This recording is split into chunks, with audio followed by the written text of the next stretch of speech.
एक आदमी और उसकी पत्नी चिड़ियाघर घूमने गए। वो देखते देखते वो बंदर के पिंजरे के पास पहुंचे। वहां उन्होंने देखा कि एक बंदर अपनी मादा के साथ बड़े जोश से खेल रहा था। यह देखकर पत्नी से अपने पति से कहा, देखो कितना रोमांटिक जानवर है, अपनी मादा के साथ कितने प्यार से खेल रहा है। तब पति चुप रहा। तभी पति पत्नी आगे गए तो उन्हें शेर का पिंजरा नजर आया। वहां उन्होंने देखा कि शेर और शेरनी दूर दूर बड़े आराम से बैठे थे।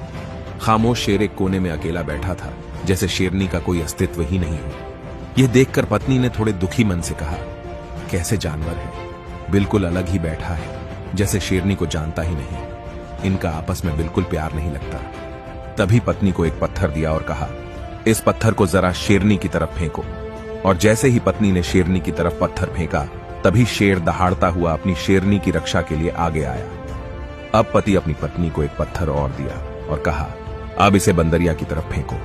जैसे ही पत्नी ने पत्थर फेंका, वो बंदर अपनी मादा को छोड़कर खुद की जान बचाने के लिए तुरंत पेड़ पर चढ़ गया था। दोनों जानवरों को प्रतिक्रिया समझाते हुए पति ने अपनी पत्नी से कहा, बंदर की तरह झूठे और असंवेदनशील लोग अपने खोखलेपन को छिपाने के लिए अक्सर इस तरह के बाहरी दिखावे वाले रोमांस का ढोंग करते हैं। वहीं इसके विपरीत शेर की तरह लोग हैं जो दिखावे से दूर तनाव मुक्त होकर अपनी जिंदगी आराम से जी रहे हैं। और आज के समाज में हमारे आसपास बंदर ज्यादा है और शेर बहुत कम है।